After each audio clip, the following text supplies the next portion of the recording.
Dr. Bob, you talk about the importance of liver and talk about some of the problems from liver congestion. How do we make sure that our liver is functioning properly, and how do we know that it's not? Well, one of the most common body signals for liver compromise, and now this is going to sound really silly, do radishes bother you with digestion? Do green peppers bother you? Do onions and cucumbers and garlic? You say, what do you mean, Dr. Bob, do they bother me? That means when you eat those foods, in Italian, it's called agita. If you have agita from eating those foods, it's not the food. See, your liver processes everything. If your liver is not functioning optimally, some of the body signals, especially in women, include varicose veins, spider veins, hemorrhoids, bronzing on the cheek here on the left side, and cherry hemangiomas. Cherry hemangiomas are little red bumps that are usually on your breast or abdomen, but they can be anywhere in your body. That is a body signal to me of compromised liver function, because the liver makes bile. Bile is in the gallbladder. That's your reservoir bile. That is your bile is it's your dish detergent inside of your body. So, do you have a metal taste in your mouth? Queasy over the eyes. Here's a new one. Right shoulder pain. Right knee pain. There is a acupuncture meridian point on the right knee. Now, I treat bone and joint problems as a part of what I do in my practice. I've had people come into my office angry because they had right knee replacement and their right knee still hurt. And it was because their gallbladder meridian point was not functioning optimally. And now imagine you come to my office and my right knee hurts, and I'm asking you if green peppers or radishes cause pain. You're going to think I'm an absolute lunatic. But I'm Dr. Bob, and that's what I do. I find the cause of the problem. So I've had people have 2 knee replacements. I had one guy who had 3 hip replacements. It's very interesting how everything is related to the food that you eat. And by the way, side note, medial heel pain is lack of zinc in men. It's important because someone's watching us right now. They needed to hear that. Lack of zinc, which comes from eating wheat and soy. But going back to the liver and the gallbladder. So the average female in the United States today, and I've read different statistics on this, puts 126 to 150, I said one statistic, up to 500 different chemicals on their body. I have to believe it's between 126 and 150. 4 to 7 pounds of lipstick. Now, I've been married for over 36 years. Now, my wife has a habit. She gets done eating. She can do this with eyes closed. And I'm sure your wife, and I'm sure the women are smiling right now around the world watching this. 4 to 7 pounds. Be aware of what's in your lipstick and your lip balm, because whatever you put in you, especially when you take a shower, pores are open, warm temperature goes right into your lymphatic system. And the silliest thing for anybody on the planet to do is go somewhere and get spray tanned, because all those chemicals are being absorbed into your body. Your liver needs to process that. Now, there are foods that are really good for this, especially men. Listen to me right now. Broccoli. The #1 health food for men is broccoli, preferably steamed or sauteed.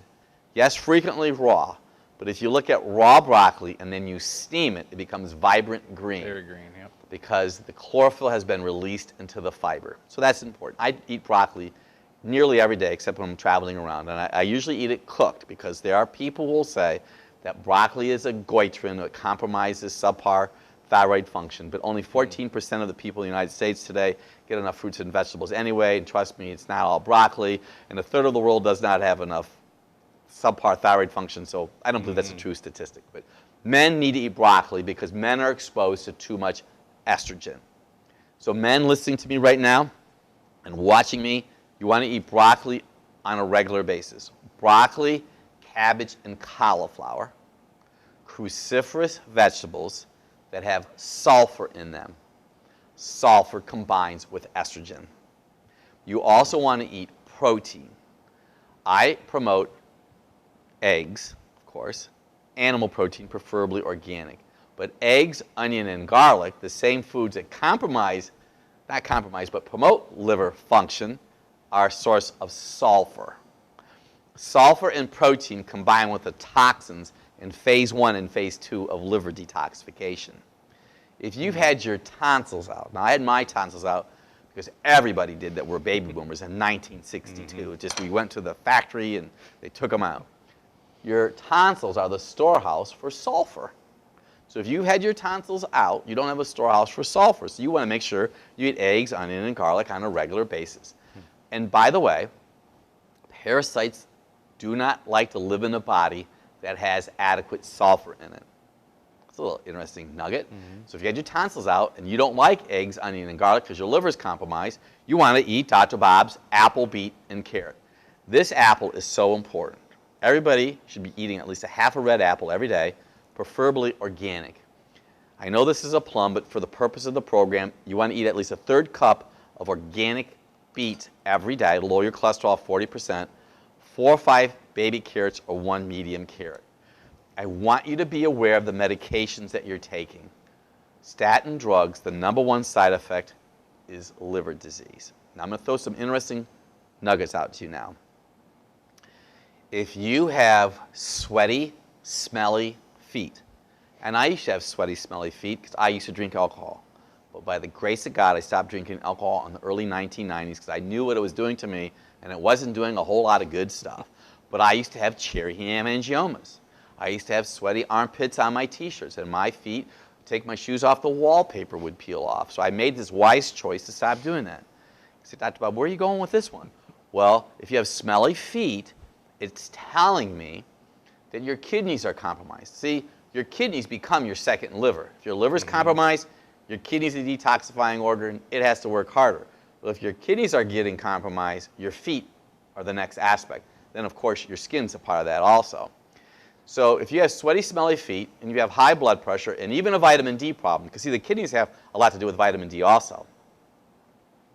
And then your liver is the storehouse for vitamins A, D, E, and K. So if you have these body signals right now, and you know what?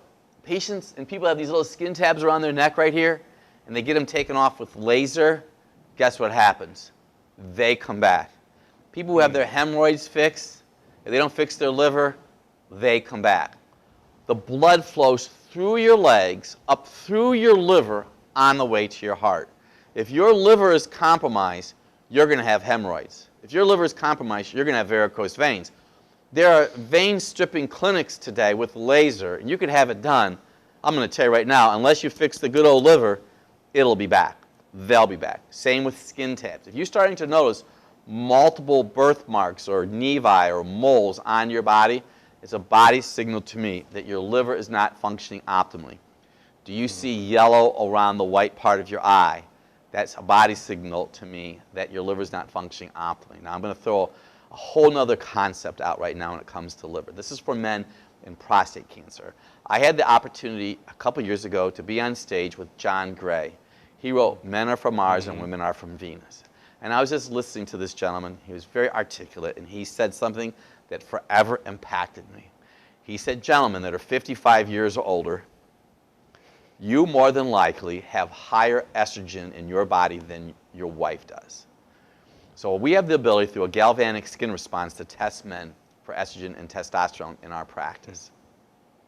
So I listened to that, not to be funny. Men will have man boobs, breasts start to grow.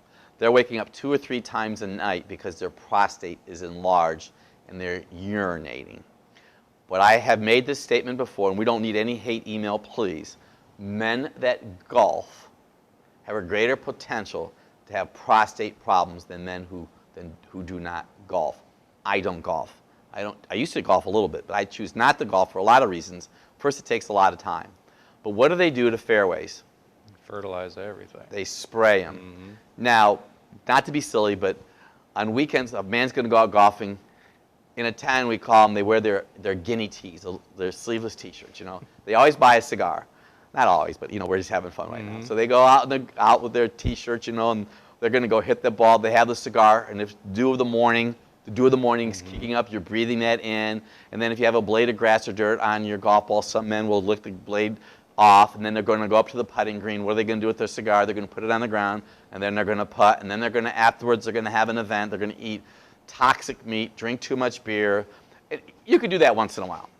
But I have an acquaintance of mine that does that 5 days a week. Not all the details. So I assessed him. He's 67 years old. His testosterone was down here. His estrogen was on the top. When I assessed him, his swollen prostate, and they want to take his prostate gland out. And I explained to him all this was going on. So he's never lost hope, but his liver was compromised. Too much estrogen. See, we live in a sea of estrogen, xenohormones. We're exposed to it. So I jokingly say to people, don't drink the water. Oh, Dr. Bob, don't drink the water. What do you mean? Well, the research in America today is water, for years and years and years, I could never figure out why do people flush their drugs down the toilet.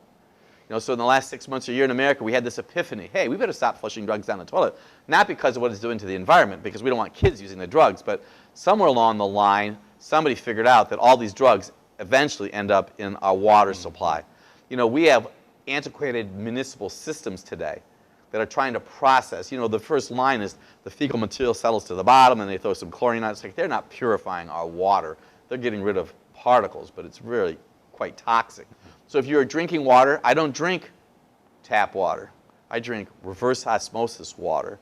I use Celtic sea salt and minerals because reverse osmosis water takes all the chemicals out. It might tend to be a little bit on the acid side.